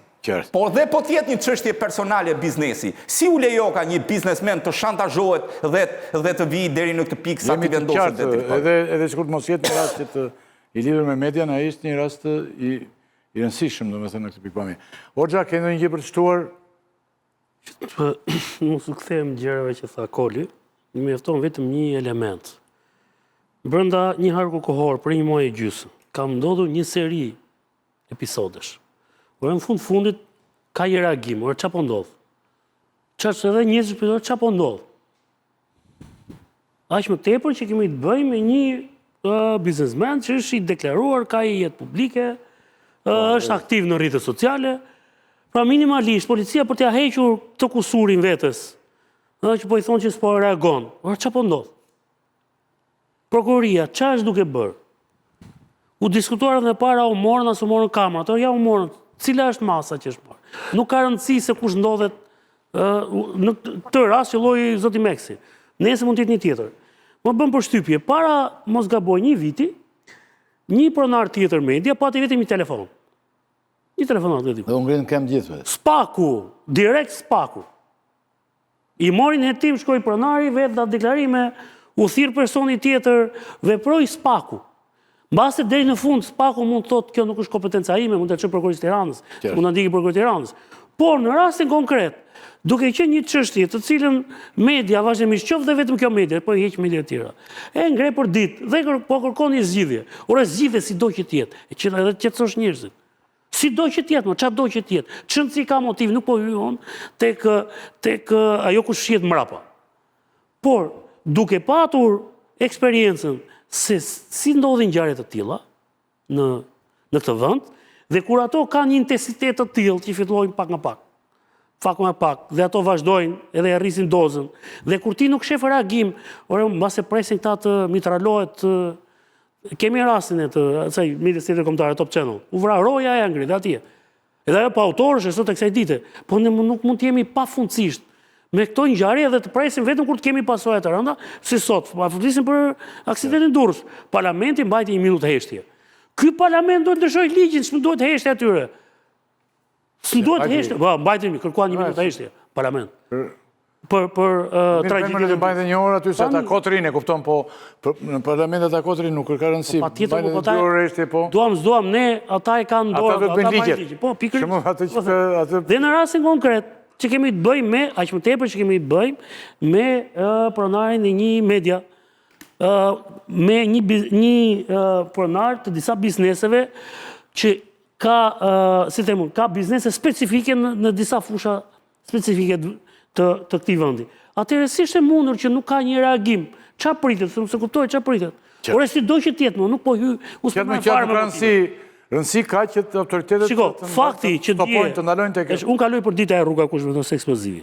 Atje nuk ka nevojë, çka ka ai pallatet, ty janë pallatet e vjetra ato, pallatet peskaçe, kim parasysh. Jehona asaj në momentin ka ndodhur shpërthimi, atje ka qenë e tmerrshme. Ç'ti ka, po themu me motivet. Fakti që bëjnë kaq haptazi në këtë formë dhe pa u trembur, në fillim të vinte dera televizionit. Pastaj të presin diku tjetër, pastaj të vinë tek biznesi. Dhe nuk shoh reagim mbrapa, atëre më duket se po shkojmë drejt një situate shumë të njohur, e cila gjithmonë bilancin e ka mjaft problematik. Dhe pastaj, kur të fillojmë ne të reagojmë, do t'jetë vonë, sepse pasojat e kanë çuar në një rrugë të pakthyeshme. Si ndodhin gjitha gjërat në Shqipëri. Pikërisht, po duhet të i paraprisim, të parandalojmë diçka që duket qarta se çfarë rrugë po shkon. Tash unë s'po hy fare, s'po merr fare. Nuk do të lodhem tek se i tha Koli motivet ato, por tek rasti konkret, rasti parë, rasti dytë, rasti tretë. Si ja hoqën patentën herën e parë 1 muaj, herën e dytë 1 muaj, herën e tretë 1 muaj. Erdhi të mori përpara ai. Tani nëse ti s'reagon. Bjeri i thoi të zotit hallit të televizionit, vlla dili për zot vetes, shko me një kompani private atje, ose shko me ca gangster, trinat e poshtë dera ata, dhe sa afrohet njëri. Po nëse ne do ta lam ti zgjidhim punën me gangster në këtë vend, ne dim bilancin e gangsterëve. Bilanci tyre nuk është koka të hënçin. Ata kanë vrarë, ke parasysh një banakire, një kamariere, kanë vrarë qytetar pa fajshëm, dalën për leshën mes qytetit. Dhe ti nuk po reagon për më tepër kur kemi të bëjmë me një media. Ajo zonja që doli Amas, po shumë mirë ishte shqetësuar. Por si s'reagon fare? Fare më zero. Kur fjala për media. Po zero, është i mirë. Çfarë do që ti e thash, shumë mirë bën në rastin e kaluar, para një viti, që vetëm për i telefonat ati biznesmenit, reagoj spaku. Ajo e parandoloi situatën. Tani në rastin konkret. Qartë. Kemi në një, s'kemi. Shiko, ka një gjë, nëse ka dhënie mesazhi, duket se gjysma e punës është zgjidhur, se mesazhi ka burim, ka përcjellës, transmetues mesazhi, ka dhe marrës. Marrësi konkret e dim kush është, kujt i adresohet. Tani, nëse ai po përcjell, ai nuk e ka përcjell kështu në çeftas, që është njëri që nuk e dim kush është. Ai që e përcjell mesazhin ekspozohet, pra i tregon atij që pikërisht pra në këtë kuptim ti mund ta gjesh farkollaj se kush është ky që i përcjell këto mesazhe dhe nëpërmjet atij që përcjell mesazhet mbaron historia. Çështja është që këtu duket që ka mungesë vullneti për të shkuar deri në fund apo frikë apo nuk e di se çfarë, kjo pastaj vlen shifet, por që do thotë përsëritja pastaj bën me faj institucionet, jo ata që i bëjnë krimet. Bregu, faleminderit. Faleminderit ju. Do të shihemi ndoshta pas 2-3 ditësh. Këtë punë kemi tani, do të ulemi të diskutojmë për shumë problematika. Faleminderit shumë. Faleminderit ju. Tani kalojmë në një moment tjetër të rëndësishëm, besoj unë. Gjykata e lartë sot ka marrë një vendim. E ka marrë ndoshta edhe për shkak që tani në burg rande këta të mëdhenj fare. Po më mirë ta marrë një vendim që mund të jetë i drejtë, kur bien të mëdhenj në burg, se sa të mos e marrë fare. Sepse gjithmonë diskutohej, vazhdimisht diskutohet të ne që ka më përpara shumë të para burgosur të gjitha. Po nuk dëgjonte njeri, po edhe kush pyet për të varfrin, për të shkretin. Ranë këta të mëdhenj tani. Gjykata ka marrë një vendim të rëndësishëm, që ndoshta është vendim shumë i mirë. Ka goditur arrestin me burg. Gjykata, Anton. I ka rënë kokë tani, Akoma si ka rënë. Ka patur ditën e sot me një vendim të rëndësishëm për sa i përket masës së sigurisë arrest me burg. Tashmë gjykatat duhet që përpara caktimit të kësaj mase ekstreme, të marrin në burg, të rëmbejnë dhe të futin në burg, të shqyrtojnë dhe arsuetojnë pse masat alternative të sigurisë nuk mund të aplikohen. Nëse të gjitha masat e tjera nuk mund të aplikohen, atëherë të merr dhe të çonë burg. Po pse ata duhet të deklarojnë aty që pse nuk mund zbatojnë këto masa? Për shembull, po themi është kriminal shumë i madh dhe vret njerëz të tjerë, ose ikën janë mbath me njerë. Po them unë, sa kuptoj unë. Fshe provat. Po, ose fshe provat, i fshe provat, ka fuqi të fshe provat e gjitha, pra duhet të argumentoj që ta marrësh në burg, sepse ndryshe ti do mbushësh burgjet pastaj si që i ke mbushur dhe kam shumë të paraburgosur në Shqipëri se sa të burgosur. Do të vëzhe, ka rëndësi ky vendim apo jo tani? Apo këtu një burg i madh ashtu aty? Ky është një vendim në fakt, pavarësisht kontekstit, sepse është tjetër gjë konteksti, ky është një vendim shumë i rëndësishëm. Për çfarë? Pra, gjykata, kolegjit e bashkuara të gjykatës lartë sot, 16 gjyqtarët që përbëjnë gjykatën, e morën prej datës 9 prill, që ka qenë gjetën një rast, një episod, dhe prej atij rasti arritën sot në një vendim unifikues, i cili ndryshon vendimin unifikues po të kësaj gjykate të vitit 2011. Në vitin 2011, gjykata e lartë ja la barrën e provës në masat e sigurisë, ja la të arrestuarit, paraburgosur. Pra i pandeuri duhet i provonte gjykatës, pse gjykata nuk duhet ta mbajë në arrest me burg. Vendimi i sotëm e ka përmbysur këtë situatë. Dhe tashmë është prokuroria ajo që duhet të arsyetoj para gjykatës pse ajo kërkon masën e sigurisë maksimale të arrestit me burg. Tashmë është bërë praktik në gjykatat shqiptare që i rrëzojnë masat e tjera alternative. I rrëzojnë, nuk i marrin parasysh, po shkojnë direkt tek masa ekstreme. Dhe për kjo lloj sjellje, e cila si them është mbështetur edhe nga politika që ka patur, politika penale që ka ndjekur shteti shqiptar, aq më tepër këto fushatat që janë marrë nga, sidomos nga kryeministri, duke krijuar këtë habitatin që shiko, duhet të arrestojnë këta që nuk pagojnë dritat, duhet të arrestojnë këta që ndërtojnë paleje, duhet të arrestojnë me patjetër këta që kanë bërë ndërtime të paligjshme. Pra të gjitha këto e çuan vendin në një moment kur sot në Shqipëri në çdo 3 të burgosur, 2 janë të paraburgosur, pra janë të padënuar. Ne kemi sot në burgje, 2 të tretat janë të padënuar. Dhe mbi të gjitha, një numër kaq i madh që shkon diku te 3800 ka një kosto e qëndrimit tyre në burg, kosto e cila paguhet po nga taksa paguesit dhe rëndon buxhetin e shtetit. Por më tepër pëson ai që është në burg, pëson familja e tij e cila do vazhdojë në burg, mbyllim mbase nuk e qenë tek këto, se mos e 313-a, burg që koshti, atje janë pa fund njerëzit që mbajnë radhën. Kam qenë ca orë në një burg në Durrës. Ti ke qenë brenda, ke qenë te radha, ku fusin. Po deshet të tashun ma shkruani, tash baton. Tani, ja 3-4 orë. Po them, ylli, sigur kam qenë dhe vetëm ujë. Ç'a ndodha? Ujë sepse e tha zoti Meta, është e vërtetë. Ujë duan shumë thotë. Po duan se është me klor ujë brenda, është i papërdorshëm. Le po ta shpojnë ujnë që si që shpojnë metës, i kënë dhe ujë kotë. Ja hapi, bidon hapet çdo gjë, ja kalojnë në skaner. Pra, ne kemi krijuar një situatë të paprecedent. Shqyrë që e ngriti më në fund Këshilli i Evropës dhe u kujtuan dhe këta tanat, ore dalë se kemi mbushur burgjet plot dhe kemi me njerëz të padënuar, janë të padënuar. Tani, në fakt, problematika nuk është se janë futur 10 apo 12 politikanët e brenda. Edhe pse kjo për mua mund të jetë marrë si narrativ. Problematika ka qenë për qytetarët e thjeshtë, që ti çon në burg dhe i mban për vite me radhë. Madje i harrojnë, ka raste që harron prokurori. E ka lënë atje brenda. Pra, ne shkuam në një pikë që duke e zauruam kapacitetet e burgjeve. Qartë. Ja edhe diçka ylli, ke kjo pjesë. Jo, kthesh prap pak. Gjithë kjo situatë e krijuar, sigurisht a mund ta kesh shfrytzuar qeveria këtë gjë për ta bërë, edhe mund ta kesh shfrytzuar. Por unë merrem prapë me përfituesit kryesor, janë qytetarët e thjeshtë. Ore prokuroria është bërë, nuk mund, e di pse ndodh kjo, Dhe po të marrë një shembull në Kosovë. Kosova e ka numrin më të madh masave të sigurisë, i çon në garanci pasurore. Vendos për mas sigurie një kolateral, 10.000 euro, 15.000 euro, 20.000 euro, nëse je korrekt me drejtsin e merr në fund atë prap, nëse si e ta merr shteti dhe i buxhetit shtetit në gjykatën Kosovë, i çon përfiton qeveria nga kjo s'është lajm i mirë. Më fal një minutë, ore në numrin e madh jam qytetarët Ne do ta ndjekim. Ne do ta ndjekim rast pas rasti. Mes 1.000, më falo, mes 1.000 shqiptarëve në këtë vend ku mes 1.000 shqiptarëve të thjeshtë dhe një politikani u zgjedh 1.000 shqiptarë të thjeshtë. Hajde futu herë në burg ti atje, hajde futu apo ta themun, që jam fut çdo javë to kote. Dakord. Është katastrofë.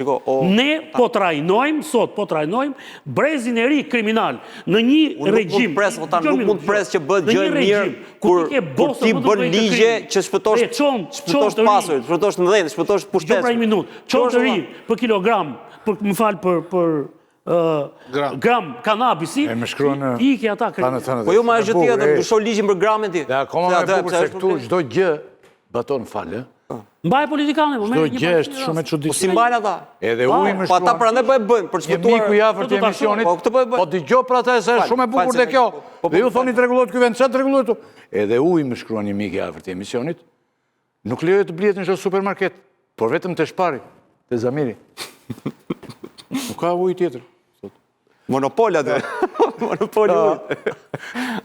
Baton, si mendoni tani kjo? Ti thua tani ka probleme, se Shqipëria ka probleme real me të paraburgosurit. Mendoni se ky vendim tani e zgjidh të problem, nuk do të jetë burgu plot me të paraburgosur? Unë ka një kohë që kam shkruar për Republikën e Paraburgimit, parasysh se statistikat kanë qenë tmerruese. Dhe për te saj, brenda paraburgimit është një lloj torture psikologjike që ju bëhet njerëzve që kanë ankthin e vazhdueshëm se a do t'i merr në dorë dikush apo jo.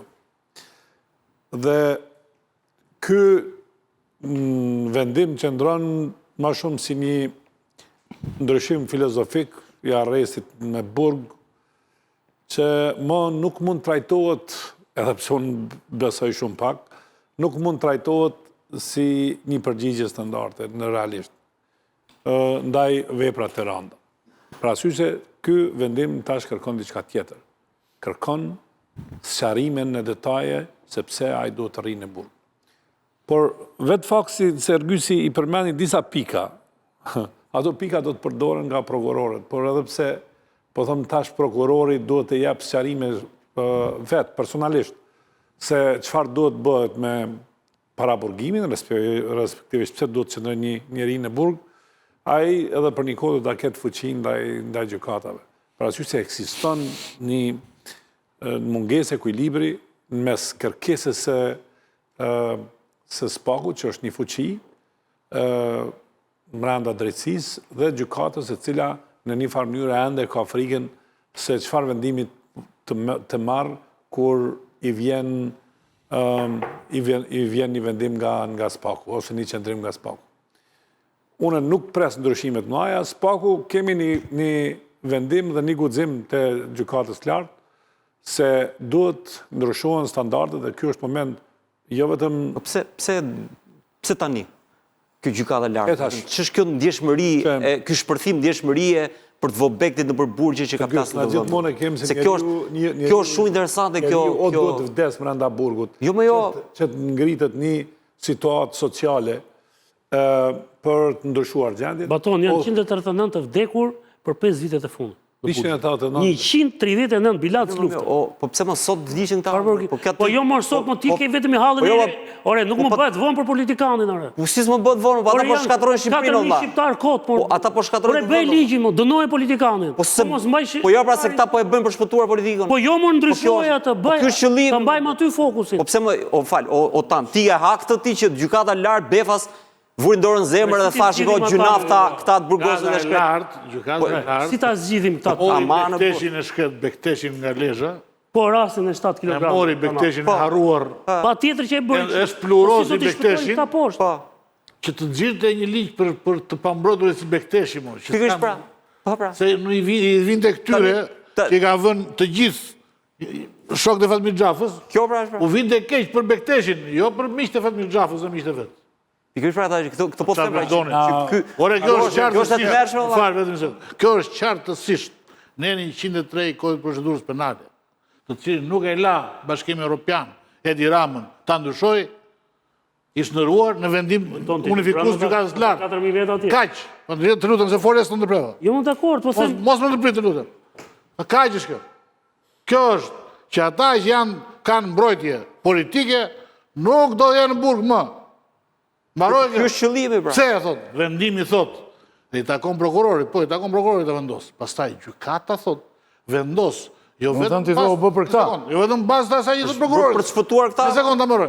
Po gjykata thot vendos në bazë të personalitetit personit. Çfarë është ky personaliteti? Pse do shoj personalitetin Bektesh? Jo është personalitetin e caktojnë kushtetojmë. Kush është më fuqishmi? Siç e ka përcaktuar që personaliteti personit është kështu pra. Siç ka përcaktuar doktori që Meriemi s'ka personalitet të lartë. Nëse ai është kryetari i gjykatës së lartë. Ndan ai kush ka profil lart, kush ka profil. Nëse është kryetari i gjykatës së lartë, kryetari i gjykatës shtetësuese, kryeminist, ministër, kryeministër, kryetar bashkie, ai është personalitet. Mund shkojë në burg tani pra. Pra është neni 103 që i përjashtoi këta nga arresti në burg. Pikërisht pra. Është zbatimi i neni 103, i fshehur, i kamufluar si vendimi unifikues i gjykatës së lartë. Dhe këtë e bën njeriu Fatmir Xhafës në drejtësi. Rastësisht kjo. U shërben politikanëve që janë sot para burgimit. Xhafa fillon punën, vendimi unifikues merret, ju më thoni do dalin të pafajshmit, të pambrojtur. Kush do merret në pambrojtur? Pambrojtur s'po dalin dot gjyq. Jo më dalin nga burgu. Ata zgjejnë dot. Nuk ka gjykat për ata më. Pambrojturit ndajan pambrojtur do. Sa po themi ne? A nuk po themi ne? Ata do ta hanë gjithsesi. Ka backlogun më të madh. Por të pambrojtur s'mund të jenë të mbrojtur thoj. Ka dosjet e pashqyrtuara më të mëdha në botë. Nuk po hiqet dënimi. Au shërben politikanëve. Politikanëve që janë Por nuk sot. hiq dënimi, mos na bëni Po budallë. jesh arresti më burr, si po jesh? Je në burg. O tan, shiko. Ore, mas para burgimit. Ke identi është mas para burgimit? Po flet me mua. Që kam një vit e 9 muaj paraqitem atje. Ti je në burg valla, ti Para Jam më burgimit. keq. Unë jam më keq. E kam akuzën më të rëndë. Le më po flasim para burgimit. Ata nuk e Si do ta zgjidhë? Ata nuk e ka i gjykat. As lek, as avokat, as drejt. O tan, atë se ka i As ti s'më mbron. Përkundër, ti thoj jo, se po shpëton një politikan, Kur ka? Bëhet për ty, bëhet për ty o zotri, bëhet për ata. Politikani do ta ruaj. Do ta ruaj me hundove të atij. Mori vendim gjykata. Por nuk është heq dënimi me burg, është para. Dëgjoj, vetëm mos fol. Është heq masa. Mori gjykata ndonjë vendim për detyrime paraqitjen, për masën e sigurisë. Ore, çai ka Mori ndodhur? ndonjë vendim. Çai ka ndodhur? Jo valla, se detyrime paraqitje je Berishës ti. është detyrim paraqitje. Po çfarë ka ndodhur? Çai ka ndodhur Berishës? Si çfarë ka ndodhur? Nuk do dënohet. E ka shmangur në Ore, dënimi? Jo, zotri. se ka shmangur. Se u mor ky vendim është për pyetja. Fillo pse u Pyetja mor? është ky vendim Do u vendim mor. ka një prapavim. Që Direktiva e Edi Ramës të shkojnë në vend kaq. Po patjetër, po do ta Po pra, ndjej. po jo për popullin, mos doni për Ami, po. popull çfarë mos A duhet të rinë ta para burgimit A, apo jo? ditën Politikanët popull, të diskutojmë. Por vendimi është për grupin e njerëzve të miqtë A të di të Fatmir shkojnë Xhafës. njerëzit para burgim këtu më tonë? Sepse Ka një- prokurori dhe gjyqtari Ju i merr thoni lekët është mirë për Shqipërinë. Jo te Çfarë është mirë për Jo Shqipërinë? dëgjoj. Ai korruptohet më keq Prokurori dhe gjyqtari Se do shkoj personaliteti. nuk i merr lekët e dënimi fundor, po i merr te masa para Shënë si burgimit. ka kjo, më ne po Po flasim. ka shumë rëndësi se O, ta- ban dhe njerëz Ose ka burg. kod. o tan, Ushqet e korrupsionit. Gjoj një sekond. Ore se shi që dënimi politikanëve. Ta marrim qetë. Sepse po i gatrojnë njerëzit. Gjoj një sekond. Është mas Ai që është i dobët, do vazhdoj të jetë i dobët dhe do vazhdoj ta haj. Problemi ta lëm kështu pastaj. Po Po kështu ashtu është është, më vllak, kështu është personaliteti. Po më shkruajnë Vazhdo. e dyanshme është kjo sepse më shkruajnë për shembull që kjo është bërë për politikanët, por shpëtojnë dhe Si shqiptarët. Po nuk shpëtojnë, na shpjegoj se nuk shpëtojnë nëse Do të më Bekteshi, hajde, ma thuaj. Kush thotë? Ai Bekteshi ne ju mor sot u la në arrest pije. Si shpëton ai, shketi. Nuk shpëton ai. Bekteshi Se nuk është personalitet i njohur për gjykatën ai. Ka lidhje personalisht. Nuk ka rrethanë të Ka studit lidhje- gjykatën ai. Politikanëve që janë sot Ore nuk shpëtojnë njerëz. politikanëve që janë sot para burgimit ndihmon kjo ajo. Jo, Jo më vllak, shpëton ai popullin e thjeshtë. S'kan person. Domethënë Metën, Veliajn, Beqajn jo. A këta po. Do vi momenti i do rishqyrtohet. Sebes. Masë e sigurisë, prapave prusë, në 3 muaj rishqyrtohet masë e Po për Spakun çdo thot ky vendim tani. kjo bëhet për Spaku. kjo bëhet për Spakun. Po, bravo, Ndimi kjo këtu ka është. gjë Të pengojnë Spakun nga Masë e sigurisë, Allah. sepse shiko, problemi që ndodh këtu për shkak. Këta që janë të fuqishëm, këta kanë mundësi të prishin provat zotri. Se nuk i prish ai i dobti këta. Tani këta që kanë mundësi të prishin provat, këta kanë mundësi që bëjnë ligje që të mos arrestohen paraprakisht, që të vazhdojnë të kenë mundësi të prishin provat. E para dhe dyta, kjo është një nga gjërat, se tjetra që duan të bëjnë këta, është heqin atë shpërdorimin e tyre si vepër penale. E dyta. E treta është të heqin mundësinë që të marrësh telefonat. Pra këta duan t'ia heqin gjitha mjetet SPAK-ut që të mos hetojë me qëllim që ta të shpëtojnë nga hetimet. Gjithë problemi këtyre ky është. Dhe pastaj e shesin këtë si dhemsuri për fëmijët. Me që se the këtë që kemi numrin më të lartë të paraburgimeve. Jo, vdekjes... Jo, edhe të paraburgimeve. Sepse e thot dhe Rama gjithë ditën këtë që kemi. Por e kemi numrin më të lartë paraburgimeve. Sepse jemi vendi me nivelin më të lartë kriminalitetit. Dhe jemi vendi ku... Nuk je. Nuk je. Nuk je. Si më jo, ti ke mafia. Ti ke sot pra çon mesazhe kërcënuese. Po ta them unë, mesazhe ka kudo, nuk është problemi mesazh. Jo, mos s'ka kështu si këtu. Po nuk ka. Kanë Itali dhe në Francë. Tani, para dy ditësh do nxorëm një video bashkë me kolegun Flamur Vezaj, një video se çfarë bëjnë për burgje. Na kanë marrë, mua më ka marrë vetë që nga Kalifornia e deri në fund botës, e nxorëm, çfarë na bën? Tani ku vetë ta ankojmë? Vetë ankojmë SPAK që më kërcënuan. Ndërkohë prokurori SPAK-ut ka 10 bodyguard, se thotë po më kërcënojnë. Po mirë më tani mos ja fuçiko. Zotri, po e marr përsipër ta bësh të punën bëje. Po se bën dot hap kraun. Kjo nuk është arsye për doktuar prokurorinë. Kush ajo që the ti? Kush ajo që the ti në rast? Kush është problemi këtu? Ta që hetojnë apo këta që vjedhin o burr? Por po ta them edhe një herë. Sepse ne po bëjmë ligjet pengojnë këta që hetojnë. Ore çapo ndodh sot me Ilir Metën që të thotë, ja ku i ke 50.000 euro, më çon arrest shtëpia. Ti Metës si ke kapur asnjë që ndark. Mbaj ato 50.000 euro të paktën. Pse më qëllimi jonë është të shpëtojmë 50.000 euro? Qëllimi është dënojmë ata që kanë vjedhur o burr. Ore, a di si është në burgje, mo hyni një herë më ta shikoni se çfarë është atë. Pse më ke 50.000 euro që i kanë ngel. Ore, po them në rastin konkret. Ai nuk deli pa fajshëm. Por ti e ke në mas Meta ka një çështje të para. Po mos e duke qenë jashtë. Ai Ore, Berisha ka dalë jashtë. Çfarë po ndodh nga momenti që Berisha doli jashtë? Çka ka ndodhur? Çka ka prishur hetimin? Del protestonte dera. Berisha nuk ka pas një masë arresti. S'ka pas masë arresti. Si s'ka pas mo? S'ka pas valla. Po arrest. Po jo, ma ajo ishte për shkak se nuk ju bind prokurorisë. Si ka më mas sigurie ishte ajo. Po si ishte mas sigurie? Po është mas sigurie, mos e Berisha ishte mas që erdhi për shkak se nuk respektoi. Po dakord, ma është mas sigurie. Po jo mos është mas. Është një mas sigurie. Që erdhi për mas sigurie. Ishte për Mor zotri. Në vlerësimin e prokurorit, Berisha nuk po i kërcënon provat. Mund t'i kërcënojë, po ne themi si ka menduar gjykata. Ore, nëse shkoj unë sot, isha për masën e sigurisë. Kurse Meta mban burg se kërcënon provat valla. Të kam dëgjuar vazhdimisht e flet teori. Po them më praktik. Në mas sigurie. Nëse unë nuk shkoja sot në orën 1, nesër caktohet një mas tjetër sigurie të në burg. E di këtë? Po, normale. A di këtë? Tani me Berishën. Po prit më tani. E çove, vetë zbute, doli e palishme ajo që kishin marrë ata. Dhe që ta dishti ky vendim a di pse shmar, sepse kemi humbur në Strasburg, janë 3 vendime rresht. Sepse kemi shkelur ligjin. Sepse jemi bërë represiv. Sepse i mbajmë njerëzit në burg pa i dënuar. Kur u bëm represiv? Dënoj edhe mbajmë burg. Çfarë fitojmë ne duke mbajtur burg? Po ne kemi dënuar njerëz për drita valla. Po mimo të vazhdojmë të dënojmë. Ka vdek tjetri, ka vrarë vetëm. Do të jemi në emision të ardhshme, do ta vijojmë këtë bisedë. Relative është gjithçka. Ska asgjë relative këtu, ata i bërtasin fitore, afusin kot. Nuk ka asgjë fitore. Po ky e kam në shpinë. Përveç fitore. Hajde provojmë. Ajo që ka në shpinë këtu, s'ka lidhje me këtë. Po si s'ka lidhje me këtë? S'ka lidhje me këtë mo. S'ka lidhje mo. Po këtë krasim barës me burg si mas sigurie. Ikim sepse po mas sigurisë bëjësi. Po ja njësin burg. I ftuari tjetër, Saliani po më bën me shenjë që nuk ka shumë kohë. Vetëm një sekondë. Një sekondë për të çështje. Ftue. Nuk ka ndryshim të politikës penale në Shqipëri. Politika penale do mbetet e njëjta. SPAK-u do bëjt vetën, prokuroria do bëjt vetën. Masa e sigurisë mund t'i rëndoj sa të doj. Këtu ka vetë një ndryshim që i përket arrestit me burg, që është meraku Edi Ramës, vetëm kaq. Dhe ky merak Edi Ramës u reflektua te vendimi i gjykatës, kaq. Kemi 2 pika tjera tani që do t'i shtyjmë për herën tjetër sepse mbajnë. Jo mbajnë, nuk digjen ato. Interesante ishte. Është odisej e gjatë. Po kur mban gjëja tani çfarë? Edhe mban. Çfarë bëj? Kaq kishin ndërruar të shikues për pjesën e parë të këtij emisioni. 3 probleme të rëndësishme. Tani ne do të kalojmë në pjesën e dytë, duke i lënë 2 pjesë për 2 copza. I kemi të kësaj pjese për emisionin e ardhshëm, se të emisione plot kemi tani dhe tani pas një publiciteti fare të shkurtër, zoti Hoxha do të largohet, e falenderoj shumë, do mbeten të vjen Tela këtu ulet dhe Salianin që do të jetë bashkë me ne për të biseduar për problematikat e mëdha të opozitës. Doktori tani do të Saliu ishte bërë një meme shumë e madhe, batonë, Saliu kandidon me Berishën. Dhe unë deli dyti ishte njëri. Ha? Deli dyti thështë njëri.